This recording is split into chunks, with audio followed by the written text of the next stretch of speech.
Homeopathic दवाएं बाद असर दिखाती हैं तो उससे पता चलता है कि अल्लाह ताला ने हमें कितनी अजीम दिफाई ताकतें अता की हुई हैं।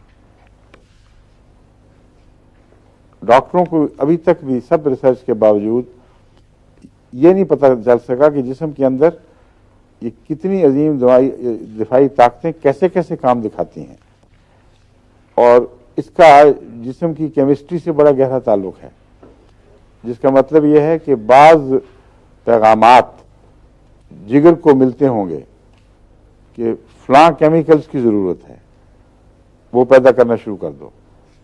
अब बताएं कि ब्लाइंड एवोल्यूशन से ये कैसे हो सकता है, सिवाय इसके कि कोई पैदाइशी अंधा हो और पैदाइशी अंधे का बेटा हो।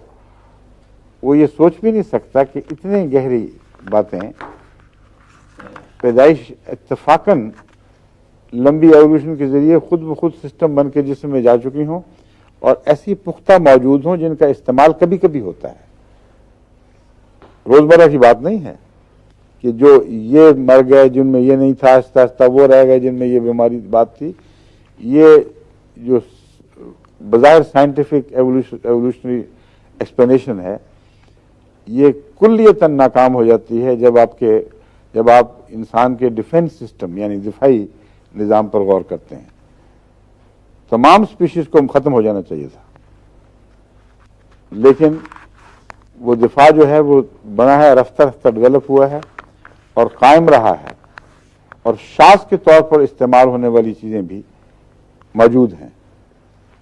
और शास के तौर पर पेश आने वाली बीमारियों के लिए अगर उनको हरकत दे दी जाए और सही रहनुमाई हो जाए कि फलां बीमारी है तो वो हरकत करती हैं, और अगर सेहत अच्छी हो तो किसी बैरूनी हरकत की ज़रूरत नहीं।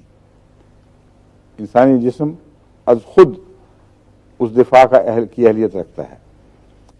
इसका सबूत यह है कि जो सादा ज़िंदगी गुजारने वाले ज़मींदार और दूसरे लोग हैं, इनकी अगर ग़िज़ा दुरुस्त हो और मेहनत कश हो तो बहुत बड़ी बड़ी बीमारियों से वो वैसे ही बचे रहते हैं।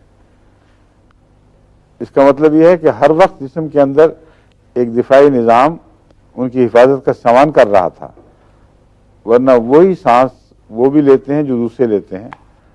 उसी इलाके में रहने वाले दूसरी किस्म के लोग कई किस्म की बीमारियों के शिकार हो जाते हैं, इनको कुछ भी नहीं होता। तो ये जो इंसानी दिफा है, दिफाई निज़ाम, ये खुदा ताला की वजूद और उसकी अज़मतों की निशानदही के लिए बहुत हैरत अंगेज़ निज़ाम है। होम्योपैथ को भी इस पर गौर करना चाहिए, क्योंकि होम्योपैथिक निज़ाम इसकी बात खूबियों को उजागर करता है और सामने लेके लाके खड़ा कर देता है।